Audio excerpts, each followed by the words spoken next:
নামাজ পড়ো সেইভাবে যেভাবে আমাকে নামাজ পড়তে দেখছো।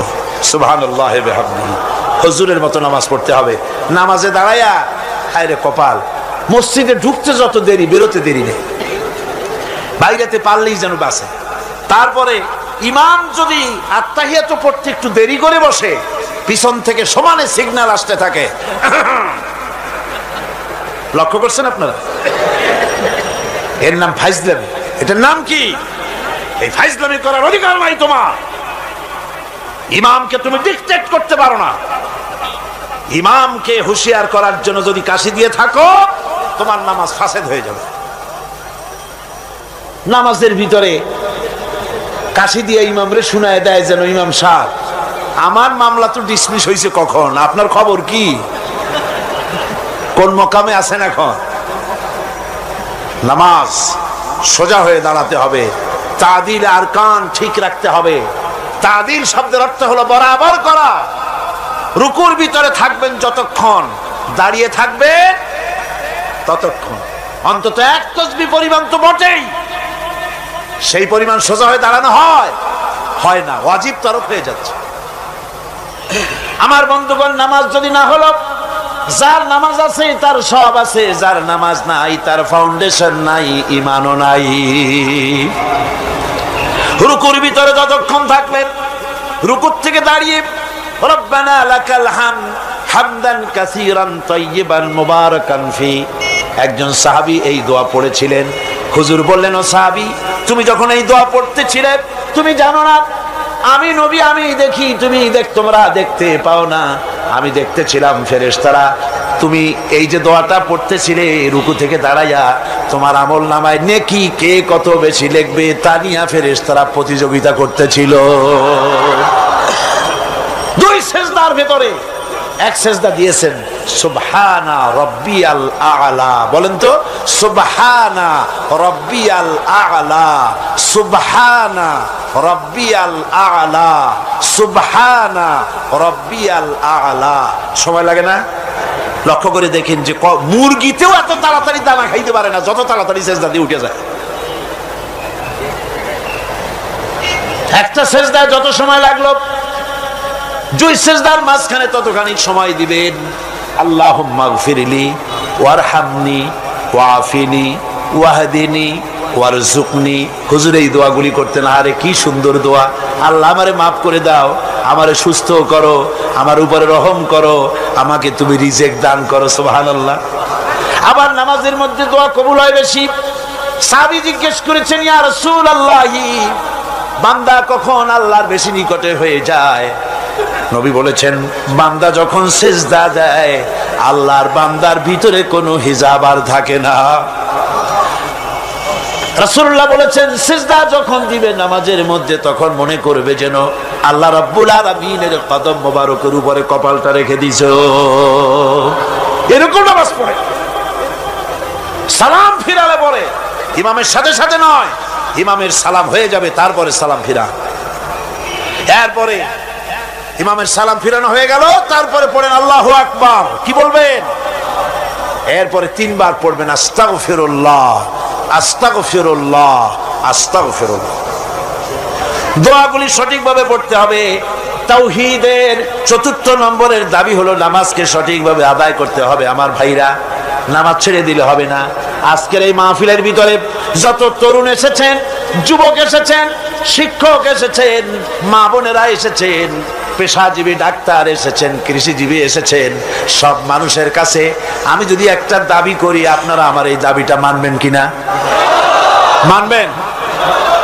আমার দাবি আপনাদের কাছে, তাওহীদের দাবি আপনাদের কাছে এই, আসুন ওয়াদা করি, যতক্ষণ এত বড় ফরজ যে নামাজ না পড়লে জাহান্নামে যেতে হবে, নামাজ না পড়লে ঈমান থাকবে না, মুসলমান বলে দাবি করার কোনো হক নাই, এই যখন অবস্থা, এই নামাজ যতদিন না আজরাইল আমাদের শিয়রে না আসতেছে, ততদিন পর্যন্ত নামাজ ছেড়ে দেব না। এই ওয়াদা কি করতে পারেন?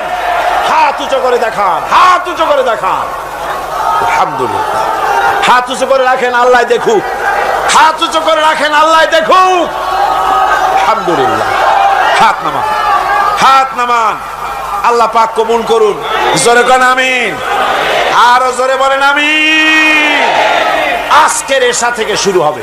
আজকে অনেকের বলি, ভাই নামাজ পড়ো না কেন? নামাজটা পড়ো। হুজুর দোয়া করেন, চেষ্টা করতেছি। তুমি হুজুর গো কি পাগল পাইছো নাকি? তুমি নামাজ পড়বা, তাতে দোয়া লাগবে কেন? তুমি তো একথা কখনো বলো না, হুজুর দুপুরে ভাত খাবো, একটু দোয়া করুন যেন খাইতে পারি। রান্না করবা, প্লেট আছে বাড়ি, চাউল আছে, রান্না করো, প্লেটে নিয়ে জমের খাওয়া খাও। তুমি নামাজ পড়বা, কুয়ায় পানি আছে, টিউবওয়েলে পানি আছে, মসজিদে আছে, যাই নামাজ পড়ো। দোয়ার দরকারটা কি? ইচ্ছার দরকার, চেষ্টার দরকার। সুতরাং সব অজুহাত ছেড়ে দিতে হবে। আগে নামাজ। আর্মি হন, বিডিআর হন, পুলিশ হন, ডিসি হন, এসপি হন, মন্ত্রী হন, প্রেসিডেন্ট হন, যাই হন, আকাশ আর জমিনের মালিকের সামনে নাক আর কপাল দিয়া ঘষে প্রমাণ করুন আপনি আল্লাহর গোলাম। কার গোলাম? আর নামাজের চাইতে থামো, স্লোগান লাগবে না। নামাজের চাইতে গোলামির উৎকৃষ্ট নমুনা আর কিচ্ছু নাই। কথা বুঝছেন? গোলামি করার জন্য নামাজের চাইতে উৎকৃষ্ট নমুনার কিচ্ছু নাই। যখন কানে হাত দিয়া, কানের কাছে হাত দিয়া হাতটা বাঁধলেন, এই তো আসামি হয়ে গেলেন, গোলাম হয়ে গেলেন। কার গোলাম? অবশ্যই পৃথিবীর কোন প্রেসিডেন্টের গোলাম নই, কোন মন্ত্রীর গোলাম নই, কোন পীরের গোলাম নই। গোলাম আমি আল্লাহ। সে আল্লাহর দরবারে দাঁড়ায় গেলেন, মাথাটা নিচু করে রুকুতে গেলেন, গোলামির চরম নমুনা দেখায় দিলেন। সেজদায় যখন চলে গেলেন, কত বড় গোলামি দেখায় দিলেন। আল্লাহ নাকটারে কপালটারে ঘষতেছি, আমি তোমার গোলাম। ফজরের আজান হয়ে গেছে, ঘুমায় থেকো না, উযু করো, আর এরপরে মসজিদে চলে যাও। ফজরের নামাজ যদি কেউ জামাতে পড়ে, হাদিস শরীফে এসেছে, সারা রাত ধরে নামাজ পড়লে যে সওয়াব হতো, ওই সওয়াব ফজরের জামাতে আল্লাহ দিয়ে দিবে। এত সওয়াব দিয়া মসজিদে বলা হয় হাইয়া আলাস সালাহ, হাইয়া আলাল ফালাহ, এসো নামাজের দিকে, এসো কল্যাণের দিকে। সাহেব ডাকছে, তখন বসে থাকে ঠ্যাঙের উপরে ঠ্যাং ফেলাইয়া, সিগারেট বাম হাতে ধরাইয়া টান দিয়া ফু ছাড়িয়ে দিয়ে দেখে ফু যায় কদ্দুর। কি এর নামাজ, কি এর রোজা? তুমি যদি আল্লাহরে সেজদাই না দিলা, তুমি আর গরু কোনো পার্থক্য নাই। আছে পার্থক্য? আমি কি বেশি বললাম নাকি? বেশি বলি নাই, বরং গরু তোমার থেকে ভালো। গরু আল্লাহর জিকির করে, আল্লাহ স্মরণ করে সবাই। তুমি আল্লাহ স্মরণ থেকে নাফরমান হয়ে গিয়েছো। ফজরের সময় উঠি, সেজদা দিয়া প্রমাণ করো, আল্লাহ এই দিন শুরু করলাম তোমার গোলামির মাধ্যমে। কপালটা মাটিতে ঠেকায় দিয়া প্রমাণ করে দিলাম আমি তোমার গোলাম। দুপুরের সময় তুমি যেন আল্লাহর গোলামি ভুলে না যাও, এজন্য জোহরের নামাজ দুপুর বেলায় আরেকবার সেজদা দিয়া প্রমাণ করো, আল্লাহ আমি ভুলি নাই, আমি তোমার গোলাম। আসরে আরেকবার, দিন যখন শেষ হয়ে যায়, মাগরিবের সময় দিন শেষে আরেকবার স্মরণ করিয়ে দিচ্ছি নিজেকে, আল্লাহ আমি তোমার গোলামি ভুলি নাই, আমি তোমার গোলাম। মাথাটা আবার ঘষলাম। রাতে যখন বিছানায় শুতে যাও, ঈশার নামাজের সময় আবার মাথাটা সেজদা দাও, গোলামির নমুনা দেখায় দাও, আল্লাহ এবার শুতে যেতেছি, তোমারে সেজদা দিয়া তারপরে শুতে গেলাম। আমি সবসময় তোমার গোলাম। কার গোলাম? চিল্লা এখন, কার গোলাম? সুতরাং ছাত্র ভাইরা, মা বোনেরা, ছেলেরা, ভাইয়েরা, যুবকরা, তরুণেরা, পেশাজীবী, কৃষিজীবী, সাংবাদিক, যারা আসছে সকলের প্রতি দাবি, এই যে ওয়াদা করেছেন, হাত উঁচু করছেন, দেখছে কে? সাক্ষী কে? আজ এশা থেকে আমল করবেন। মনে করবেন আজ না, এই কাল পরশু থেকে শুরু করব। কাল পরশু আপনি বাঁচবেন, কোন পাগলে বলছে? কোন প্রমাণ আছে তার? কোন প্রমাণ আছে? নাই। সুতরাং 5 ওয়াক্ত নামাজকে সঠিকভাবে আদায় করতে হবে। এটাই হলো, এটা কি তাওহীদের 4th নম্বরের দাবি। 5ম নম্বরের দাবি হলো আল্লাহর হুকুম পালনকারী বান্দায় পরিণত হতে হবে। আল্লাহ যা হুকুম করেছেন তা সব মেনে নিতে হবে। ফাইলাহুকুম ইলাহু ওয়াহিদুন ফালাহু আসলিমু ওয়া বাশশিরিল মুখবিতিন। অতএব তোমাদের আল্লাহ রাব্বুল আলামিনের সামনে, এক আল্লাহর সামনে আনুগত্যের মস্তক অবনত করে দাও। আর আনুগত্যকারীদের জন্যই রয়েছে আল্লাহর সুসংবাদ। তাদের জন্য খুশখবরি আছে জান্নাতের, যারা নাকি আনুগত্য করে, যারা মাথা নত করে আল্লাহর দরবারে, তাদের জন্যই শুভ সংবাদ আছে। তাওহীদের ষষ্ঠ দাবি, তাওহীদের 6 নম্বরের দাবি হলো আল্লাহ কি ভয় করতে হবে। কারে ভয় করা লাগবে? ভয় করবেন কারে? ইয়া আইয়ুহাল্লাযীনা আমানুত্তাকুল্লাহা হাক্কা তুকাতিহি ওয়া লা তামুতুন্না ইল্লা ওয়া আনতুম মুসলিমুন। ইয়া আইয়ুহাল্লাযীনা আমানু, হে বিশ্বাসীরা, ভয় করো আমি আল্লাহকে। ভয় করার মতো যেমনটি ভয় করা উচিত তেমনটি ভয় করো। দিনের বেলা ভয় করবেন, রাত্রে বুঝি করবেন না নাকি? কি গান? দিনে যে আল্লাহ দেখে, রাত্রে বুঝি দেখে না? অফিসে দেখে না? সব জায়গায় দেখে, সব জায়গায় দেখে। আপনি যদি ঘুষ খান, আল্লাহ টের পায় না? কোন টের পান কিনা? এসে বলছে, স্যার এই যে চাইছিলেন টাকাটা নেন, আমার কাজটা একটু করে দিয়ে। রোজার দিন ওই টাকা কি হাতে নেওয়া যায়? আশ্চর্য কথা, আপনি তো টাকা চাইছিলেন, চাইছি তাই কি হয়েছে? রোজা রেখে ওই সব টাকা হাতে নেওয়া যায় নাকি? করবো কি? টেবিলের ড্রয়ারে থুয়ে যাবে। টেবিলের ড্রয়ারে টাকা থুইয়া তারপরে লোকটা বলতেছে, স্যার আপনি যা করলেন আমার একটা গল্প মনে পড়ে গেল, যদি কিছু মনে না করেন। কয় বলো কি গল্প? কয় যে একটা লোক খুব বেশি পাকা ফজলি আম দিয়া, দুধ দিয়া ভাত মাখাইয়া খাচ্ছিল। তারপরে ছেলেকে ডেকে বলছে, এই বল্টু চামচ নিয়ে আয়। কয় বাবা হাত দিয়ে তো ভাত খাচ্ছিলে, আবার চামচ কেন? কয় তুই তার বুঝবি কি, আমটা এত বেশি পাকা যে দুধ দিয়ে যখন মাখাইছি একেবারে আমাশা রুগীর বিষ্ঠার মতো লাগে, সেই জন্য হাত দিয়া খেতে ঘৃণা করে বলে চামচ দিয়ে খাইতে চাইছি। রোজার দিন ওই টাকা কি হাতে নেওয়া যায়? সুতরাং ড্রয়ারের মধ্যে ধুয়ে যাবে। তাহলে বোঝা গেল লোকটা আল্লাহরে ভয় করে না। রোজা রাখে ঠিক, নামাজ পড়ে ঠিক, আল্লাহরে ভয়। আল্লাহর ভয় যদি অন্তঃকরণে থাকে, ঘুষ খেতে পারে না। জোরে বলেন পারে? জোরে বলেন পারে? পারে না।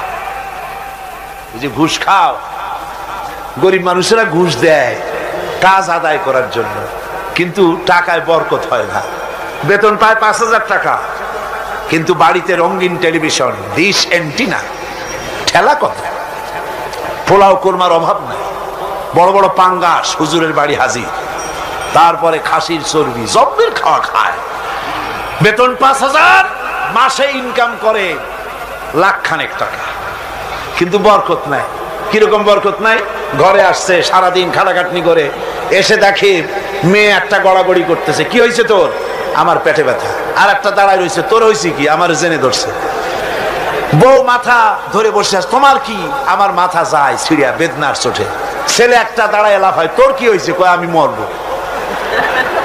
এখন ওজারে টাকা দাও, বৈদ্যরে টাকা দাও, মৌলবীরে টাকা দাও, তারে পয়সা দাও, ওজা আনো, বৈদ্য আনো, ডাক্তার আনো। আনতে আনতে কামাই করছিল 1 লাখ, খরচ হয়ে গেল 1.5 লাখ। হারামে বরকত নাই। হারামে বরকত আছে? বরকত নাই। দেখেন না, কুত্তার বাচ্চা হয় কয়টা বছরে? হ্যাঁ, চিরবাং কুত্তা নাই? কয়টা হয় বাচ্চা বছরে?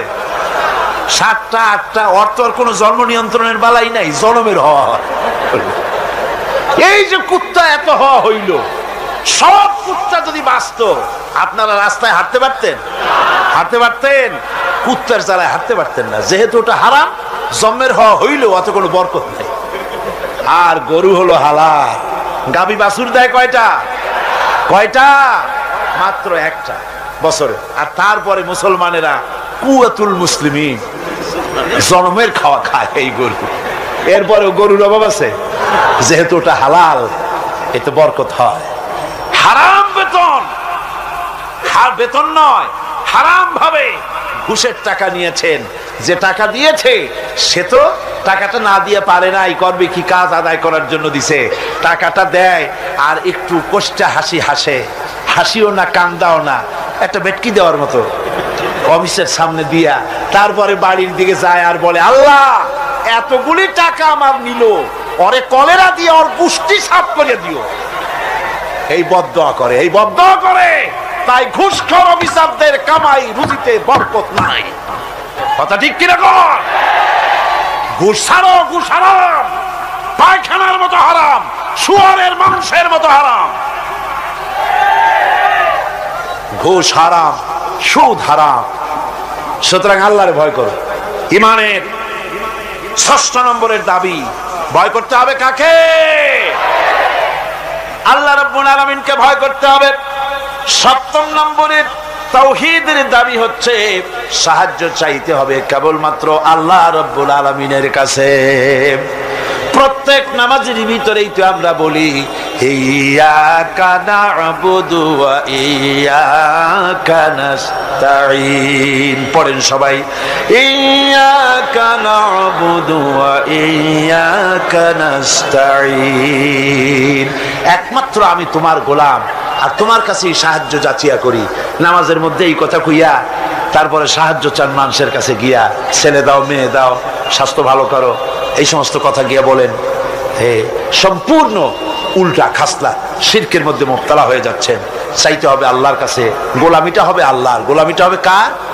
সেই গোলামি কোথায়? নামাজে শুধু না, শুধু নামাজে নয়, নামাজটা পড়েন যার হুকুম মতো, রোজা রাখেন যার হুকুম মতো, দোকান চালাতে হবে তার হুকুম মতো।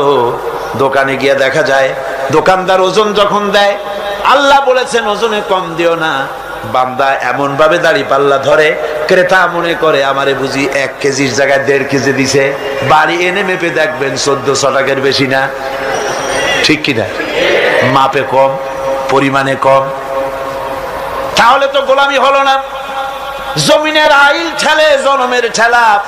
একদিকে নামাজ পড়ে, আল্লাহরে বলে ইয়্যাকা না'বুদু, তোমার গোলামি করি। গোলামির প্রমাণ দেখো, জমিনে যখন জমিন চাষ করে, চাষ করার সময় লাঙ্গলের মাথা বুঝি খারাপ হয়ে যায় আইলের কাছে গেলে? আইল ঠেলিয়া একেবারে কাম শেষ।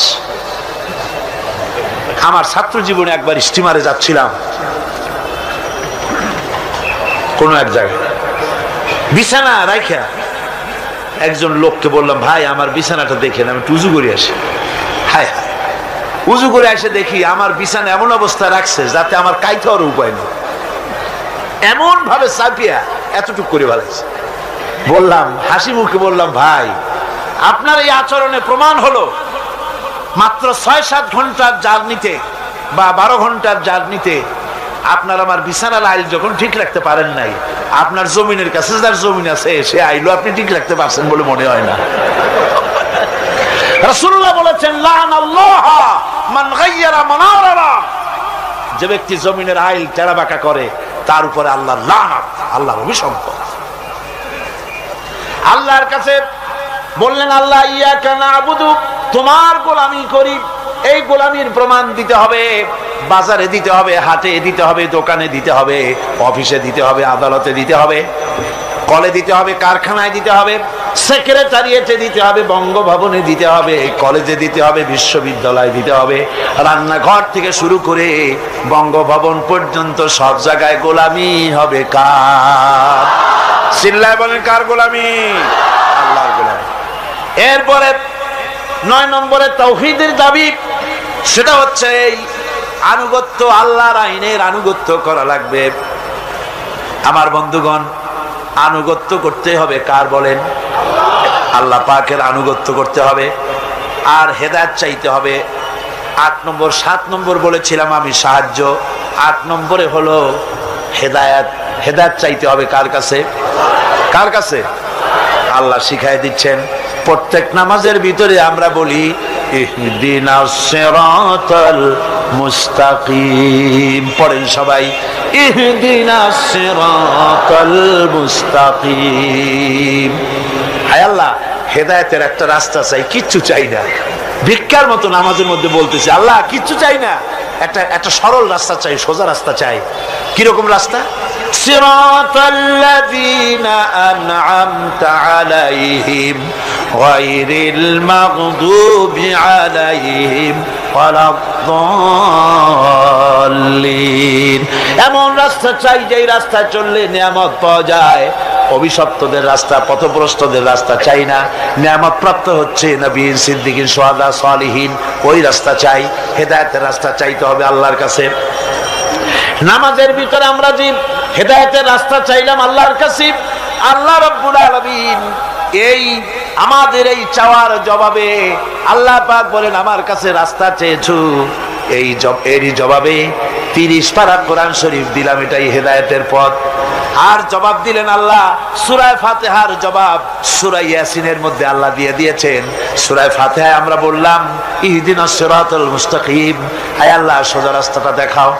সূরা ইয়াসিনে গিয়ে আল্লাহ জবাব দিয়ে দিলেন, ও বান্দা তুমি আমার কাছে সোজা রাস্তা চেয়েছো, শোনো, ওয়া আনি'বুদুনি হাযা সিরাতুম মুস্তাকিম, আমার গোলামি কর, আমার দাসত্ব কর। হাযা সিরাতুম মুস্তাকিম, এটাই হলো সহজ সরল রয়্যাল রোড, যার শুরু হলো দুনিয়া থেকে, শেষ হলো জান্নাতুল ফেরদাউসে গিয়া। জোরে বলেন সুবহানাল্লাহ। সুতরাং হেদায়েত চাইতে হবে কার কাছে? আল্লাহর কাছে। আল্লাহর কাছে হেদায়েত চাইলাম, আল্লাহ কোরআন দিলেন আর নবী দিয়া দিলেন। নবীর কাছ থেকে হেদায়েতের নমুনাটা নিতে হবে। একজন বদবী, একজন গ্রাম্য লোক রাসূলের কাছে এসে প্রশ্ন করেছিলেন, হুজুর আমি গ্রাম্য মানুষ, সব সময় আপনার খেদমতে আসতে পারি না, আমি গরিব মানুষ, হুজুর আমাকে আপনি বলে দেন তাওহীদ কারে বলে, রিসালাত কারে বলে, আখিরাত কারে বলে, ঈমান কারে বলে। হুজুর সব তারে ব্যাখ্যা করে শোনায় দিলেন। লোকটা যাওয়ার সময় বললেন, ইয়া রাসূলুল্লাহ, আল্লাহর নামে কসম করে বলি, ঈমান, রিসালাত, আখিরাত, ইহসান, তাওহীদ ইত্যাদির যে ব্যাখ্যা আপনি দান করলেন, এর থেকে আমি এক চুলো বাড়াবো না, এক চুলো আমি কমাবো না।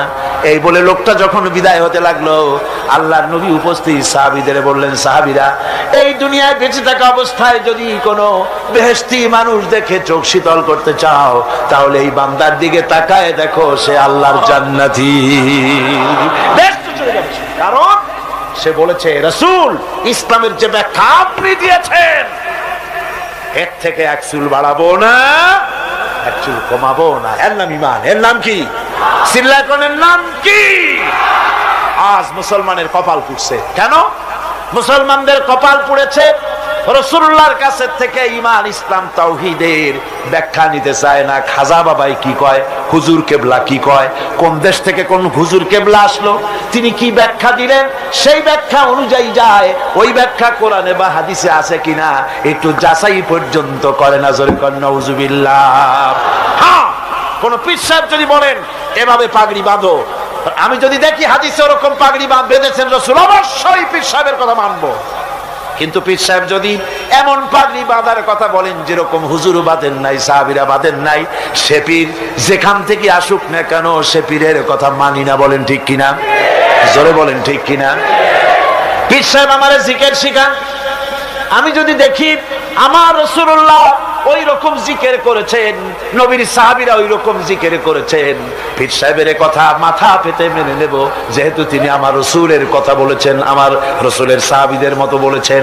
আর যদি দেখি পীর সাহেব এমন জিকির শিখান, এমন ওজিফা শিখান, যেই জিকির, যেই ওজিফা আল্লাহর রাসূল করেন নাই, সাহাবীরা করেন নাই, আল্লাহর কসম ওই পীরের ওজিফা মানি না। ঠিক কিনা কর? এর নাম হলো ঈমান। এর নাম কি? ঈমান। রাসূলুল্লাহর চাইতে ইসলামের নতুন করে ব্যাখ্যা মানি না। রাসূল যেটা দিয়েছেন এটাই আসল পথ, এটাই আসল পথ, জান্নাতে যাওয়ার পথ, আর কোন পথ না। বন্ধুগণ, 9 নম্বরে তাওহীদের 9 নম্বরের দাবি হলো আল্লাহর আইনের আনুগত্য করতে হবে। কার আইনের আনুগত্য? আল্লাহ পাক বলেন, ইত্তাবিউ মা উনজিলা ইলাইকুম মির রাব্বিকুম ওয়ালা তাত্তাবিউ মিন দুনিহি আউলিয়া। একমাত্র আমি যে আমার নাজিলকৃত তোমার রবের পক্ষ থেকে যে কিতাব নাজিল হয়েছে সেই কিতাবের অনুসরণ করো। ওয়ালা তাত্তাবিউ মিন দুনিহি আউলিয়া, আর তিনি ছাড়া অন্যরা যা কিছু দিয়েছে তার অনুসরণ করো না, মেনো না। আল্লাহর কিতাব এই কোরআনে যা আছে এটাই মানো, এই কোরআনের বাইরে যা আছে সেটাকে আইন হিসাবে মেনো না। এটা আইনের কিতাব। এটা কিসের কিতাব? জোরে বলেন কিসের কিতাব? আইনের কিতাব। সব কথা আল্লাহ কোরআনের মধ্যে বলে দিয়েছেন, আছে না সব? আপনার কি চাই বলে যেটা কোরআনে নাই? কোনটা বলবো?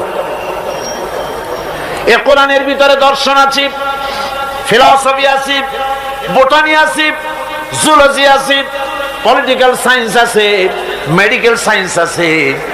এর ভিতরে আপনার খতত্ব আছে, ভূতত্ব আছে, নৃতত্ব আছে, এর মধ্যে সব আছে। মেয়ে লোকের কথা আছে, প্রতিবেশীর কথা আছে, মা বাপের কথা আছে, শ্রমিকের কথা আছে, সাদা কালা মানুষের কথা আছে।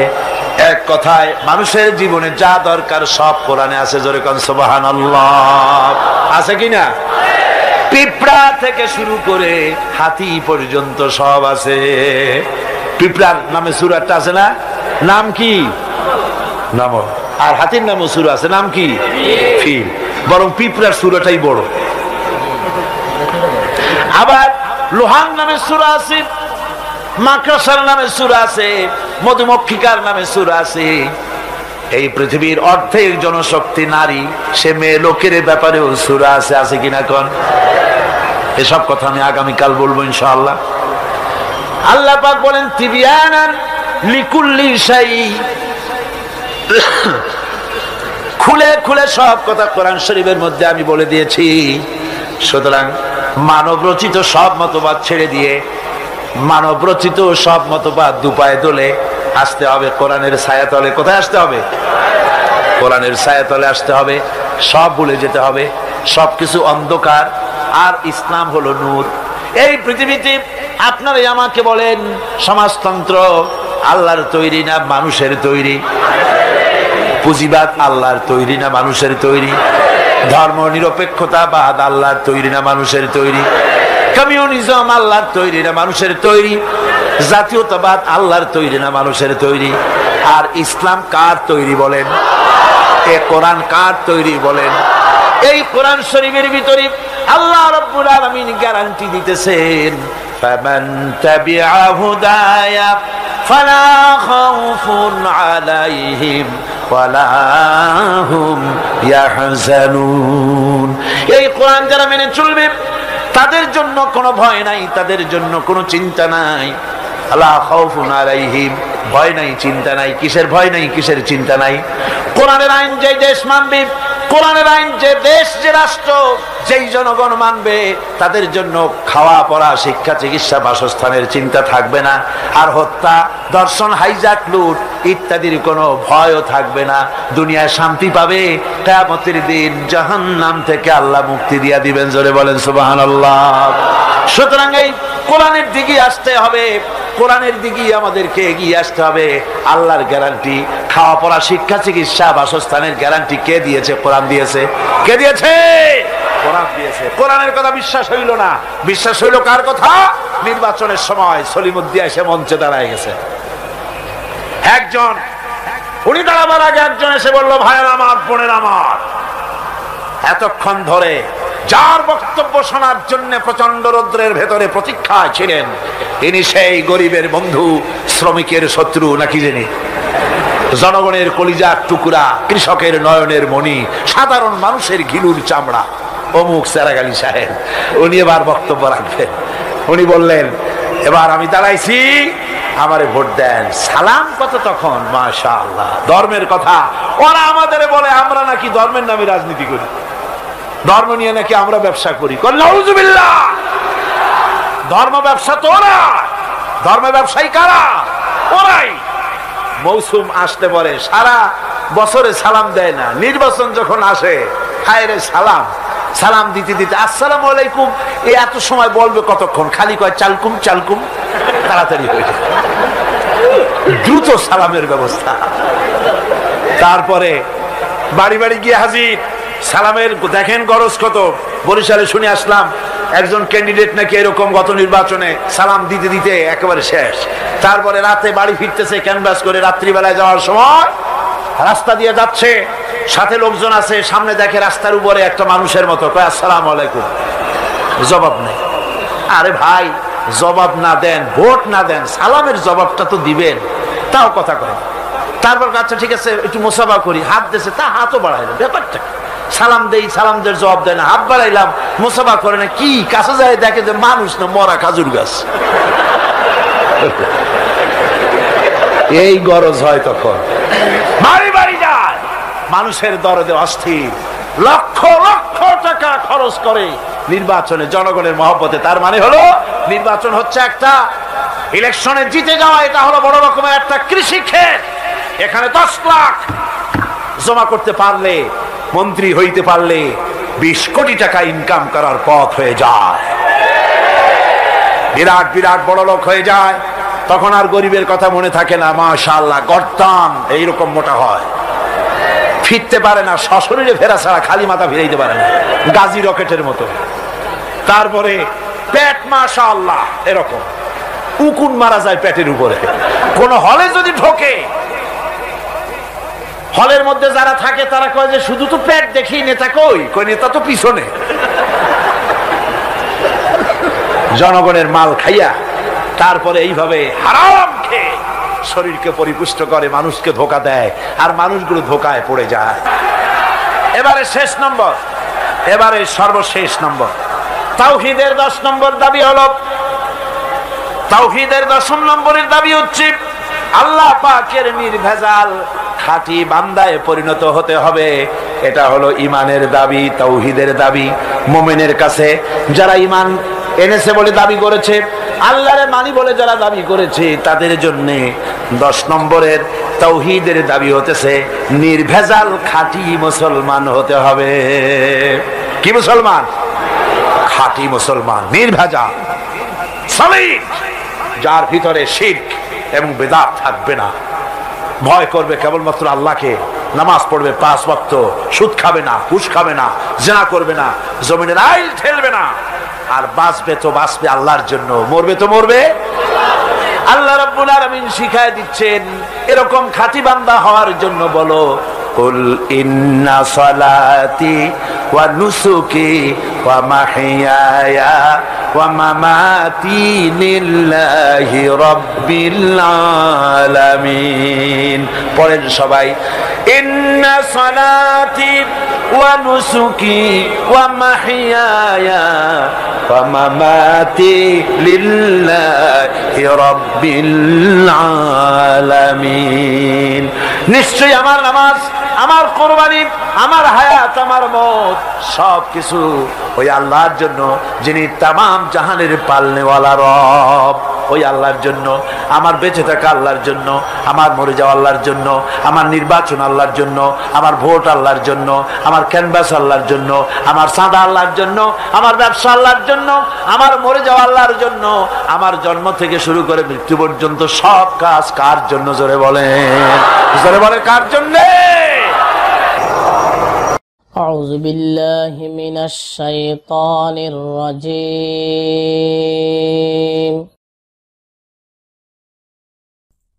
আসসালামু আলাইকুম সুপ্রিয় বন্ধুরা, আপনি যদি আমার চ্যানেলে নতুন হয়ে থাকেন তাহলে ভিডিওটি লাইক করে সাবস্ক্রাইব বাটনে ক্লিক করে অল অপশনটি সিলেক্ট করে দিন। আজকের প্রশ্ন, গোসল ফরজ অবস্থায় পবিত্র না হয়ে কি সেহরি খাওয়া যাবে? রমজানের রাতে স্বপ্নদোষ বা সহবাসের কারণে গোসল ফরজ হয়ে থাকলে এ অবস্থায় পাক না হয়ে কি সেহরি খাওয়া যায়? এ বিষয়ে নবী করিম সাল্লাল্লাহু আলাইহি ওয়াসাল্লাম থেকে দুভাবেই বর্ণিত আছে যে গোসল ফরজ হওয়ার পর খাওয়া দাওয়া ও অন্যান্য কাজের পূর্বে পবিত্র হয়ে নেওয়া উত্তম, তবে জরুরি নয়। গোসল করা ছাড়াও খাওয়া যায়, তাই গোসল ফরজ অবস্থায় সেহরি খেতে পারবেন। ফকিহবিদদের মতে গোসল ফরজ হওয়া সত্ত্বেও গোসল না করে সেহরি খেয়ে রোজা রাখলে রোজা সহি হবে, তবে ফজরের ওয়াক্ত থাকতেই গোসল করে সময়মতো নামাজ আদায় করতে হবে। মুসলিম শরীফের 2592 নম্বর হাদিসে বলা হয়েছে, গোসল ফরজ হওয়া সত্ত্বেও বিনা ওজরে গোসল না করে অপবিত্র অবস্থায় 1 ওয়াক্ত নামাজের সময় অতিবাহিত হয়ে যা মারাত্মক গুনাহ। উম্মুল মুমিনিন আয়েশা রাদিয়াল্লাহু তাআলা আনহা থেকে বর্ণিত হাদিসে এসেছে, রমজান মাসে স্বপ্নদোষ ব্যতীতই অপবিত্র অবস্থায় রসুল সাল্লাল্লাহু আলাইহি ওয়াসাল্লাম সুবহে অতিক্রম করতেন। অতঃপর তিনি গোসল করে রোজা রাখতেন। বুখারী শরীফের হাদিস নাম্বার 1829, মুসলিম শরীফের হাদিস নাম্বার 1109। উম্মুল মুমিনিন উম্মে সালমা রাদিয়াল্লাহু তাআলা আনহা থেকে বর্ণিত হাদিসে এসেছে, সহবাসের ফলে নাপাক অবস্থায় রাসূলুল্লাহ সাল্লাল্লাহু আলাইহি ওয়াসাল্লাম সুবহে সাদিক অতিক্রম করতেন। অতঃপর গোসল করে রোজা রাখতেন। বুখারী শরীফের হাদিস নাম্বার 1926। বন্ধুরা, ভিডিওটি কেমন লাগলো কমেন্টস বক্সে লিখে জানাবেন এবং কোন ধরনের ভিডিও দেখতে চান তাও জানাবেন। নতুন নতুন ভিডিও পেতে চ্যানেলটি সাবস্ক্রাইব করে সাথেই থাকুন। কারণ আমাদের জেনে রাখতে হবে, আমরা যে কিছু খেয়েছি বা কিছু পান করেছি, হ্যাঁ, নবীজি বলেন ফাইন্নামা আতআমাহুল্লাহু ওয়া সাকাহু, তোমরা যে কিছু খেয়েছো বা পান করেছো এটা আল্লাহ তাআলা তোমাদেরকে খাওয়াইছেন অথবা পান করিয়েছেন। সুবহানাল্লাহ। এই হাদিসটি বুখারীর মধ্যে আছে, মুসলিমের মধ্যে আছে। সেজন্য এই হাদিস থেকে আমরা জেনে নিব, আকালে আমরা যদি কিছু খেয়ে ফেলি অবশ্যই যদি কিছু পান করে ফেলি ফালিউতিম্মা সাওমাহু, আমরা পুরোটা রোজা ভঙ্গ করব না এবং জেনে রাখবো ফাইন্নামা আতআমাহুল্লাহু ওয়া সাকাহু, আমাকে আল্লাহ তাআলা খাওয়াইছেন এবং পান করিয়েছেন। সুবহানাল্লাহ, সুবহানাল্লাহ। বার্ষিক একবার আল্লাহ তাআলা আমাদেরকে রমজান দিয়েছেন, সওম দিয়েছেন, আমরা সিয়াম সাধনা করে দেখি, এর মধ্যে আল্লাহ তাআলা আবার দয়া করেছেন। অনেক সময় বান্দাদেরকে অনেক কিছু খাওয়াই, অনেক কিছু পান করাই, আলহামদুলিল্লাহ, এটা আল্লাহ তাআলার দরবারে অনেক শুকরিয়া। এবং এ ধরনের ভুল ত্রুটি যদি আমাদের হয়ে থাকে, আলহামদুলিল্লাহ, আমরা পুরোটা রোজা ভঙ্গ করব না এবং এটাই জেনে রাখবো যে এটা আমাকে আল্লাহ তাআলা খাওয়াইছেন এবং পান করিয়েছেন। সুবহানাল্লাহ। একজন সাহাবী লাকিদ বিন সাবিরা রাদিয়াল্লাহু তাআলা আনহু একটি হাদিস বর্ণনা করেছেন। তিনি বলেন, ইয়া রাসূলুল্লাহ আখবিরনি আনিল ওযু, ইয়া রাসূলুল্লাহ আমাকে ওযু সম্পর্কে একটু বলুন, ওযু কিভাবে করে? ক্বালা, নবী আকরাম সাল্লাল্লাহু আলাইহি ওয়াসাল্লাম বলেছেন, আসবিগিল ওযু, তুমি পূর্ণভাবে ওযু করো এবং ওয়াখাল্লিল বাইনাল